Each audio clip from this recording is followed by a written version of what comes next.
네, 여러분 안녕하세요. 합격을 앞당기는 해커스 한국사 능력검정시험 심화의 연미정입니다. 네, 여러분 만나서 정말 반갑습니다. 네, 그런데 뭐 여러분들이 저랑 똑같은 마음일지는 잘 모르겠네요.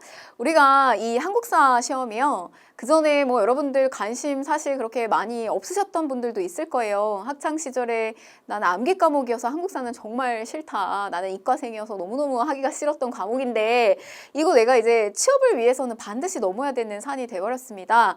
뭐 너무 걱정하지 마시고요. 제가 여러분들 많이 도와드리도록 하겠습니다. 일단 우리가 본론으로 들어가기 전에요. 간단하게 좀 오리엔테이션을 하고 여러분들 공부 어떻게 해야 되는지 방향성을 좀 잡고 가도록 할게요. 자, 그러면 여러분 좀 이게 뭐 국민시험이 돼버렸어요. 그래서 1년에 시험을 뭐 50만에 육박하는 이 수험생들이 이 시험을 응시하고요. 뭐 접수할 때마다 마비가 될 정도니까 굉장히 이제 많은 분들이 시험 응시하고 계신데 뭐 보시면 각종 공무원 시험에 응시 자격이 부여가 됩니다. 그래서 뭐 교원 임용이라든지 아니면 5급 공채라든지 이런 자격 시험으로 필수적으로 좀 들어가고 있고요.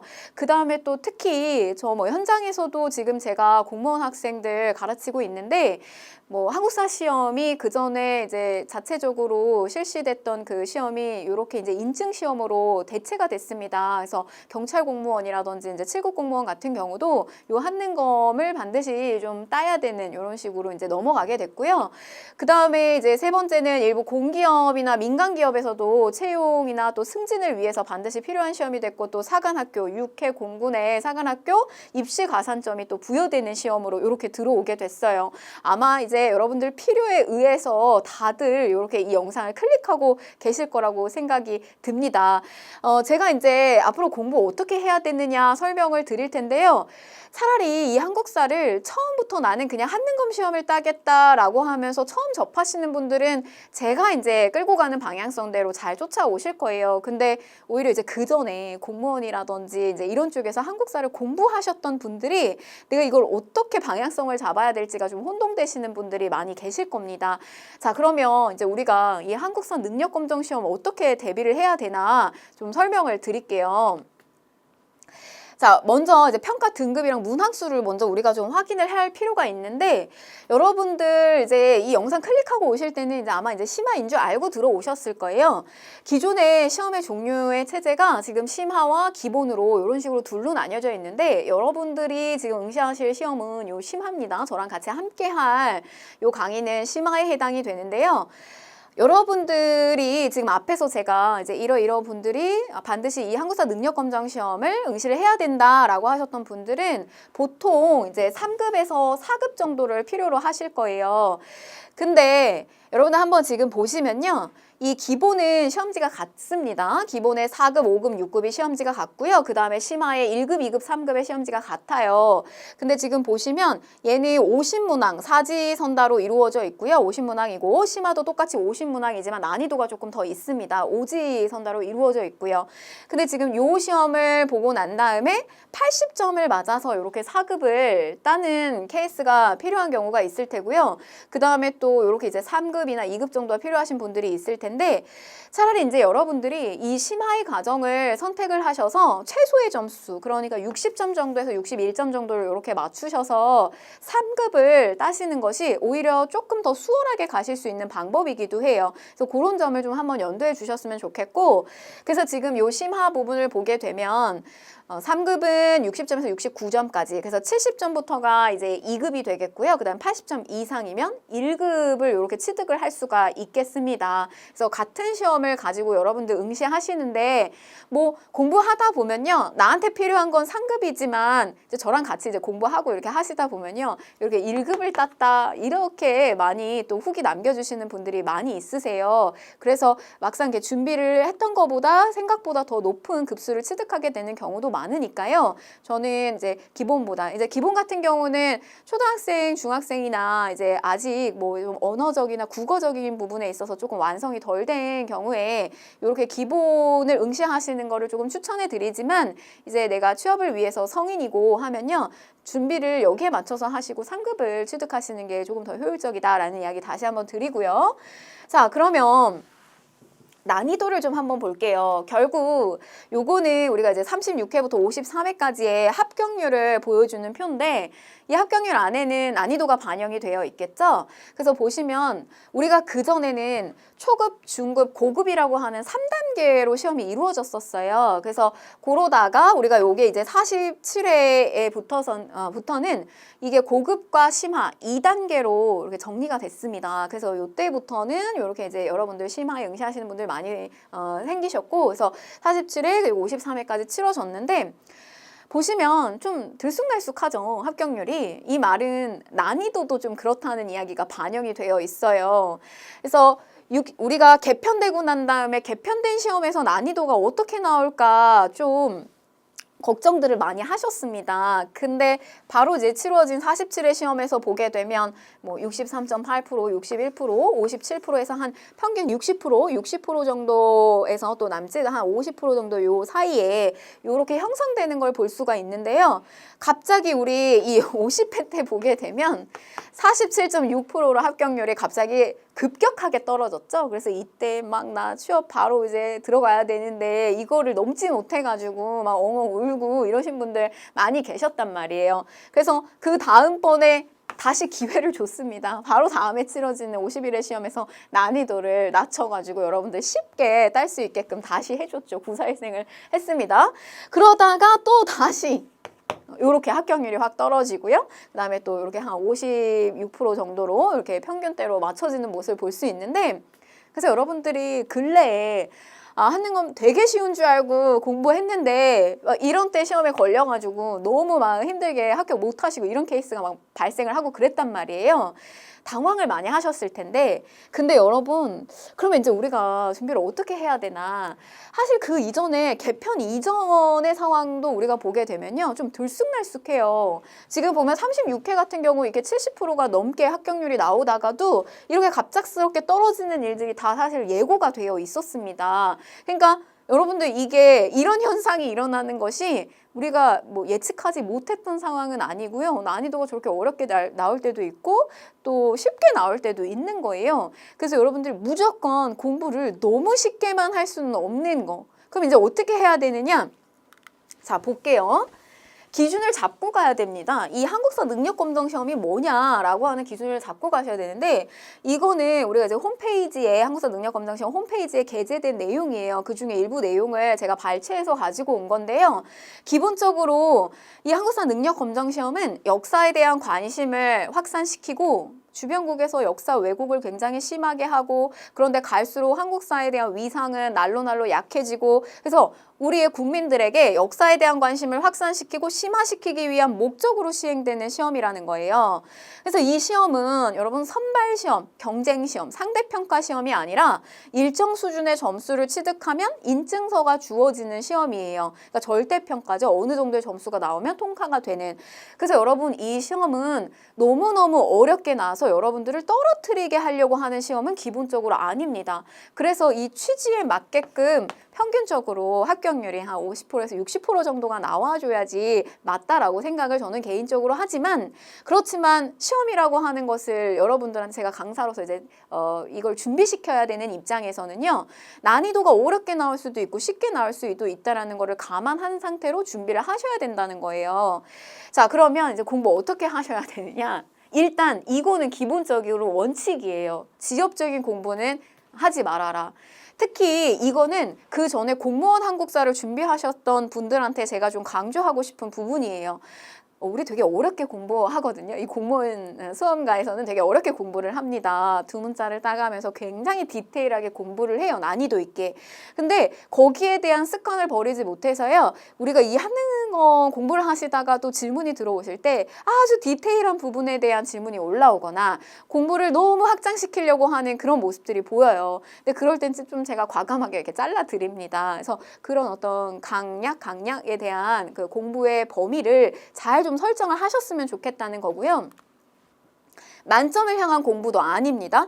내가 공부를 하다가 한국사 너무 재미있어요. 그래서 재밌어서 내가 이걸 만점에 가까워지는 것은 바람직하지만 내가 이거 다 맞을 거야. 나 뭐 옆에 있는 애보다 하나 더 맞을 거야. 이런 식으로 가시는 거는 별로 바람직하지는 않아요. 왜냐면 우리는 이거는 진짜 목표를 위한 나의 최종 목표를 위한 하나의 단계잖아요. 그러니까 이런 식으로 공부는 안 하셨으면 좋겠고요. 자, 그 다음에 이거는 제가 지난 시즌하고 다르게 하나를 더 추가한 겁니다. 대충 공부 안 됩니다. 자, 여러분 보면 후기들 제가 이전에 이제 시즌에 강의를 올려드린 거에 여러분들 공부하신 거에 여러 후기들이 있는데 어쨌든 얘는 여러분 시험이에요. 그래서 공부를 하신 분들이 점수가 나오고 이거를 취득할 수 있고 더 높은 급수를 가져가실 수가 있는 거예요. 근데 에이, 하는 것 정도는 아마 이제 주변에서 얘기 들죠. 공무원 뭐 한국사 공부 조금 했으면 아니면 너 한국사 좀 잘하면 이거 하는 거면 그냥 뭐 일주일 안에도 따. 그냥 뭐 대충 강의 듣고 하면 딸 수 있어. 근데 공부를 안 하면 못 답니다. 이건 너무 정확한 거예요. 공부를 안 하면 불합격을 하게 됩니다. 저렇게 갑자기 난이도가 어려워졌을 때요, 불합격을 하실 수가 있어요. 그래서 팔짱 끼고 그냥 강의 듣는 거, 그냥 음악 듣듯이 흘려 듣는 거, 그냥 멍 때리고 보는 거, 필기도구 하나 없이 그냥 앉아 있는 거, 이런 거는 절대로 안 되고요. 공부를 집중적으로 단기간 안에 하셔야 돼요. 그래서 대충 공부 아니라는 거. 이거 여러분 3가지 지키면 끝납니다. 자, 그러면 노하우는 있어요. 빈출 키워드를 드릴 거예요. 그래서 시험에서 잘 나오는 거, 우리 이제 해커스 교재 안에 조금 이제 빈출이 되는 어떤 키워드들을 진하게 체크 표시를 해드려서 여러분들한테 쉽게 빈출이 되는 내용이 어떤 건지를 알 수 있도록 그런 식으로 제시해 드릴 거고, 그 다음에 반복되는 선택지가 있습니다. 항상 반복이 되는 기출의 정답이 되는 선지, 그 다음에 오답이 되는 선지, 아주 또 이 문항이 이렇게 만들어졌을 때 잘 나오는 선택지, 이런 것들이 반복적으로 있어요. 그래서 기출 문제를 접근하시는 것이 무엇보다 하는 거면 중요하다는 거. 그래서 이런 부분들 이제 중점적으로 공부를 하시게 될 겁니다. 자, 그러면 이제 어떻게 하시면 되냐? 해커스 교재와 이제 제 강의와 같이 함께 하시면 되는데요. 교재가 되게 재밌게 쓰여졌어요. 그리고 되게 친근하게 쓰여졌습니다. 여러분 너무 이렇게 딱딱하고 멀게 느껴지지 않게요. 뭐 여기 이제 스토리로 미리 보기 해가지고 여러분들 저기서 스토리나 지도나 만화, 사파 같은 걸 통해서 한번 접근을 하실 수가 있고요. 그 다음에 또 개념 정리도 굉장히 깔끔하게 마인드맵의 형태로 다 가지를 쳐서 아주 깔끔하게 정리를 해드리고 중요한 부분, 중요하지 않은 거에 대한 색깔 구분도 명확하게 들어가 있어서 여러분들 공부하실 때 굉장히 수월하실 거예요. 자, 뭐 그리고요, 또 이제 밑에 문제가 들어가 있습니다. 그래서 하나의 어떤 주제가 끝나고 나면요, 그 기출 주제 뒤에 이렇게 문제와 그 다음에 해설이 들어가 있는데 해설이 엄청나게 상세합니다. 그래서 제가 대표성을 띠는 이제 문제를 한두 개씩 여러분들이랑 같이 풀어드릴 거예요. 근데 굳이 이제 나머지 안 풀어드린 이런 문제들도 스스로 여러분들이 자율학습 충분히 가능하게끔 이렇게 구성을 했으니까 이런 부분을 도움을 좀 잘 받으셨으면 좋겠어요. 자, 그래서 이제 강의 보시면 한 달이면 누구나 한능검 합격하게 하는 뭐 1급 취득을 할 수가 있습니다. 근데 여러분 조금 더 솔직하게 이야기를 드릴게요. 공부를 내가 그 전에 조금 해봤다. 한국사 공부 나는 원래 좀 관심이 있었고 그 다음에 뭐 공무원 시험에서 한국사 공부를 조금 해봤다. 이러면요 2주면 무조건 합격해요. 어느 정도 베이스만 있으면. 근데 2주 동안 아주 집중적으로 하셔야 되는 거예요. 근데 자기가 노 베이스예요. 완전 너무 생기총. 뭐가 아무것도 없어요. 그러면 천천히 조금 가셔야 돼요. 그래서 2주는 너무 빠듯하고요. 한 달 정도의 스케줄을 짜셔가지고 날짜를 받아놓는 거예요. 아예 한능검 접수하고 날짜를 받아놓은 다음에 그날 집중적으로 몰아서 하시는 겁니다. 그래서 이렇게 하시면 누구나 한 달이면 가능하다는 거. 진짜 생기초 노베이스 다 합격했다고 소식 전해오고 하니까요. 여러분 나는 안 되나 보다 이렇게 생각하지 마시고 내가 열심히 안 했다고 생각하셔야 돼요. 그래서 잘 좀 하셨으면 좋겠고, 70개 핵심 기출을 뽑았어요. 그래서 70개에 해당되는 내용의 중점적 기출을 가지고 이제 선별해서 여러분들한테 개념 정리해 드릴 거고, 강의 수는 총 37강입니다. 조금 많다고 느껴지실 수도 있어요. 근데 그냥 올인원이라고 생각을 하시고요. 전체 다 포괄적으로 들어가 있는 거. 여기에 5강 정도는요. 한 시대가 끝나면 누적적으로 기출 문제를 계속 풀어 드릴 거예요. 그래서 고려 시대 들어가는데 앞에 있는 고대 파트에 대한 문제도 한 번씩 건드리고 선사 파트 다시 끄집어 와서 또 문제를 풀어 드릴 거예요. 복습시켜 드리는 겁니다. 강의에서. 그래서 약간 뭐 최신의 이슈까지 한국사 이슈까지 다뤄서 뭐 5강 정도는 복습 강의라고 생각을 하시면 돼요. 그러니까 실질적으로 개념을 내가 배운다라는 건 한 30강, 32강 정도라고 생각을 하시면 되겠습니다. 많지 않아요. 그래서 계획을 잘 짜셨으면 좋겠습니다. 자, 그러면 이제 강의는 누구랑 함께 한다고요? 네, 해커스 연미정 쌤과 함께 합니다. 이거는 이제 제가 지난 시즌에 쉽게 합격하는 한국사 해가지고 올려드렸던 강의입니다. 뭐 수험생분들이요 합격했다고 굉장히 많이 또 후기와 댓글과 뭐 유튜브에 많이들 남겨주셨어요. 제가 너무너무 그 감사한 마음으로 읽어보고 또 뭐 굉장히 또 이번에도 열심히 해서 많은 또 합격생들을 나올 수 있도록 노력을 해야겠다 이런 다짐을 할 수 있게 하는 뭐 응원의 글들인데요. 이거는 뭐 제가 자랑하려고 가지고 온 건 아니고 여러분들한테 앞으로 이제 이 시험을 준비하실 분들한테 조금 더 확신을 드리기 위해서 이렇게 가지고 온 겁니다. 그리고 뭐 너무너무 감사해서 피드백을 좀 드리고도 싶네요. 그래서 선생님 덕분에 정말 재밌게 공부 시험 칠 수 있었고 또 뭐 선생님 보실지는 모르겠지만 선생님 강의 듣고 오늘 89점을 1급 합격했다. 항상 봅니다. 다 지켜보고 있고요. 제가 일일이 다 댓글을 달 순 없지만 뭐 미정이 누나 덕분에 97.1급 합격하고 갑니다. 압도적인 감사네. 압도적으로 감사하네요. 저도. 네. 또 뭐 다른 강의 듣고 이해되지 않는 파트만 보충 영상으로 참고하기도 했는데요. 보충 영상으로 이렇게 보시는 분들도 있어요. 자기가 앞에 있는 부분과 뒤에 많이 알고 계셔서 부족한 부분을 이렇게 교재로서 이해가 안 되는 부분 강의의 도움을 받으시는 분들도 있고요. 이제 그런 식으로 자기 나름의 계획을 좀 짜시면 되겠고 뭐 어려운 정치, 경제, 단어, 시움풀이, 연관된 역사적 사화 등 그토록 모르겠고 어려웠던 한국사 정말 재밌게 공부가 되었습니다. 감사합니다. 뭐 너무너무 뭐 저 아름다운 미모 막 이러고 제 입으로 얘기하기가 좀 그런데 너무너무 고맙습니다. 아, 진짜 이렇게 많이들 또 합격해 주시는 게 저한테는 뭐 기쁨입니다. 네, 이렇게 해서 여러분들 이제 앞으로 이 저와 함께 강의를 같이 하시면서 시험에 응시하실 분들도요. 이런 결과를 가지고 오셔서 저한테 좋은 소식 많이 전해주셨으면 좋겠어요. 자, 여러분 이거는 뭐 제가 현장에서도 수험생들한테 많이 하는 이야기인데 이 시험의 난이도도 물론 중요하지만 여러분들이 이 시험을 임하는 자세 그리고 이 시험을 바라보는 나의 마인드가 되게 중요합니다. 그래서 여러분 공부하실 때 공부하다 보면요. 재밌을 때도 있지만 이거 암기해야 되고 시험이라 되게 힘들고 어려울 때도 있어요. 근데 생각해 보세요. 내가 학창 시절에도 한국사 공부 잘 안 했고 너무 힘들었는데 내가 이제 딱 내가 이제 취업이 돼서 내가 이제 직장인이 되기 위한 그 첫 걸음으로 우리나라에 대한 한국사의 전범위를 한번 다 아우르고 간다고 생각해 보세요. 그러면 우리나라 좀 보는 눈이 좀 달라질 거예요. 내가 그전에 미처 몰랐던 게 우리나라의 역사에 굉장히 많은 부분에 의미 있게 다가올 겁니다. 그래서 여러분들이 그런 좀 의미 있는 시간으로 이 시간을 보내셨으면 좋겠어요. 자, 뭐 제 얘기는 여기까지 하겠고요. 여러분들 본론에서 바로 만나서 우리 열심히 또 한번 합격을 위해서 달려보도록 하겠습니다. 네, 여기까지 하겠습니다.